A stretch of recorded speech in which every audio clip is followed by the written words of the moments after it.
Hi there, welcome back to another outdoor tutorial. I'm going to try something a little bit different today. This video actually came out fairly long, it was probably a little bit too long to sit through, and quite a few of you have been asking for some time lapses, so I thought, why not have a go at it? So here we go. We're working again with Sylveon, and as you can see I'm just working on getting the ribbons and the final bow.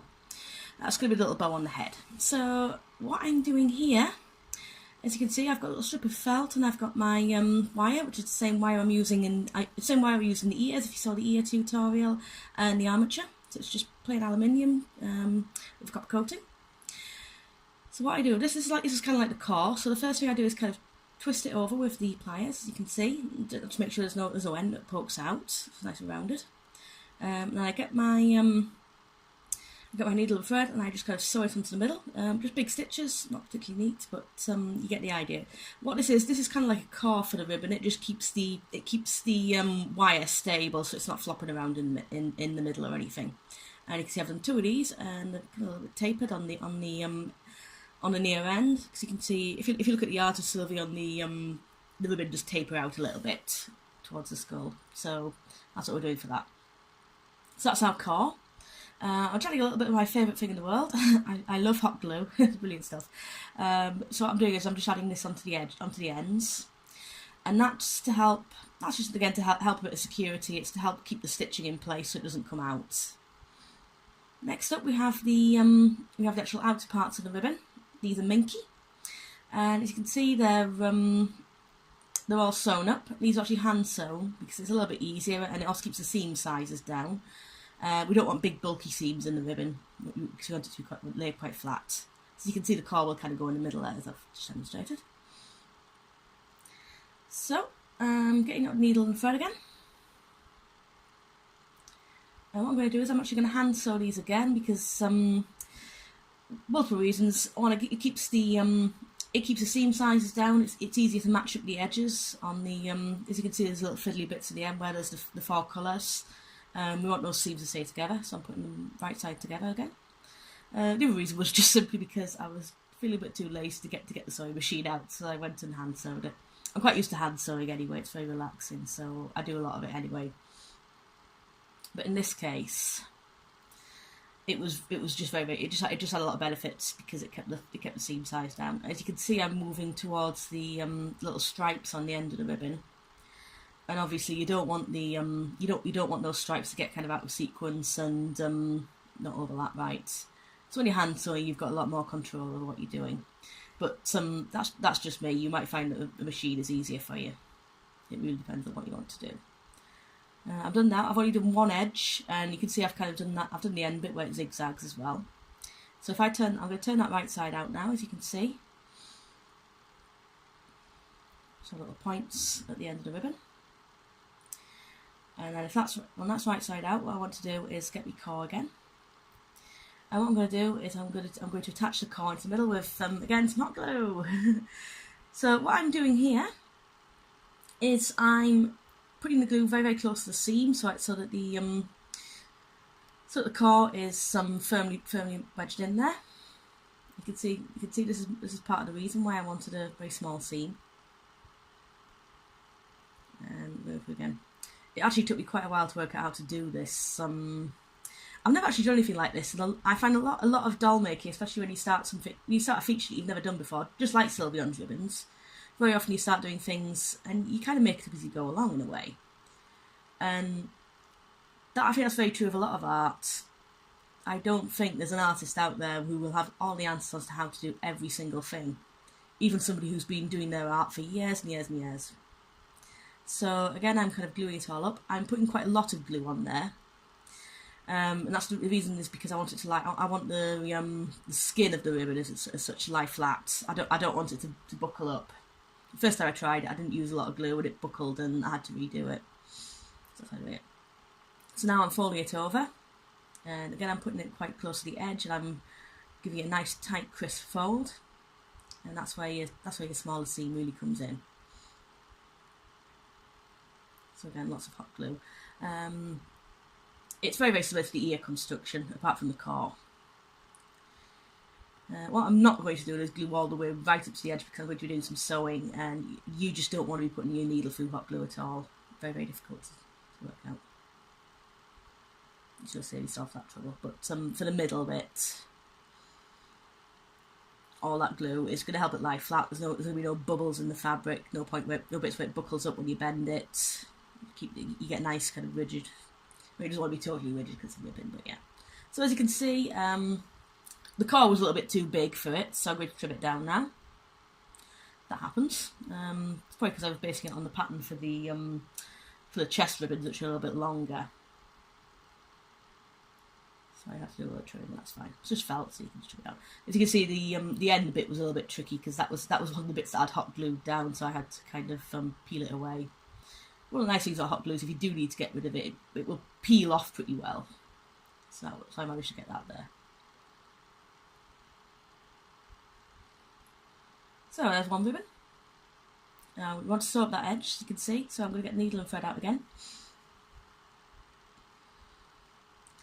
And this is very similar to closing up a door when you've put the fabric on. It's a ladder stitch.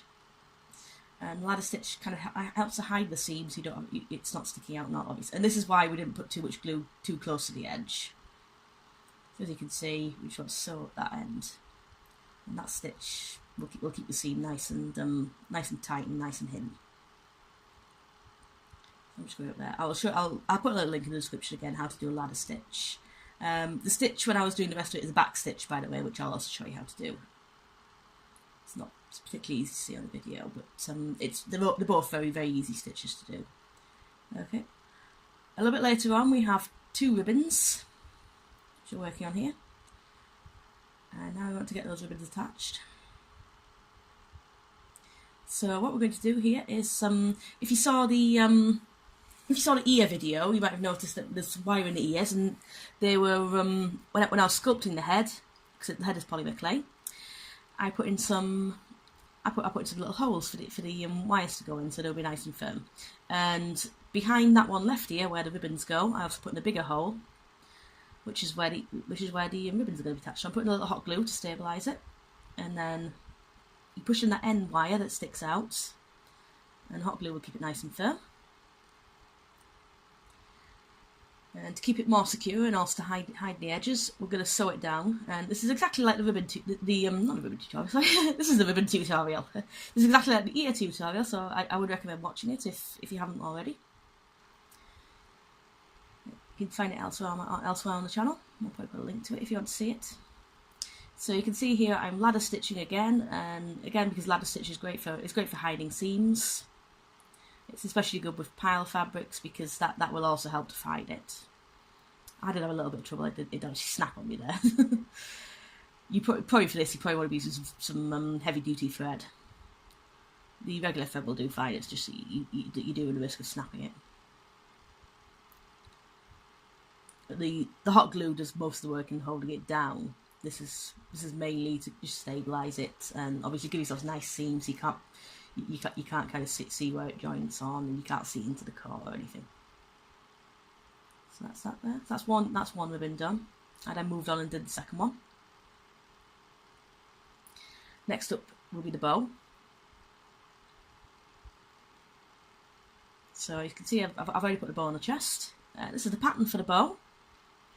It's very simple. It's kind of like a little butterfly shape, and because it's identical on both sides, I just kind of do one side and then you can kind of do the other one. So it's white and pink. The outer bit, as you can see, is white. The front is pink and white. So that's it all sewn up. Again, this is minky fabric, and it's all hand sewn. So I'm going to turn it right side out. You can see that the outer seam is on the back where I'm putting it, so it's not going to be visible. That's the thing. If you're sewing something up and you need to turn it right side out, this is very much like a really simple stuffed animal, really. Here I'm getting my teasel brush, which is it's generally used by teddy bear makers, and it kind of gets any stray pile out of the seams. It's a really good tool to have. I definitely recommend one. It's kind of made for this. It's made to catch it. You'll want to look on teddy bear maker websites if you want to find one. They are brilliant tools. I really do recommend them. So next up I'm stuffing it. I'm only lightly stuffing it, and it's quite a simple shape, so I'm just using my fingers. This is regular old polyester filling. You can find it at just about any craft shop. It's really easy to get your hands on. There's only a very light bit of stuffing here, much less than what I normally use, because it's a very nice soft very softy, soft sort of shape. So you can kind of see the outer and the inner bits. Now I'm ladder stitching again up the edge, which is kind of like your standard stitch for closing up something like a stuffed shape. Again, just kind of think of this as like a very simple stuffed animal. And we go all the way up the back. And there's your back seam.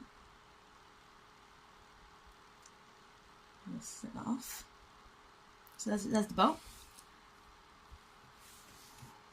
As you can see, if we get Sylveon back into the screen, we want to attach it now. But what I'm going to do is just do a little bit more sewing at the front. We should get a little bit of a pinch on the. What I'm doing here is I'm just doing a really simple in and out stitch. It's just like it's just going to add a little bit of pinch to the middle, so it's kind of neatly divided up into two compartments.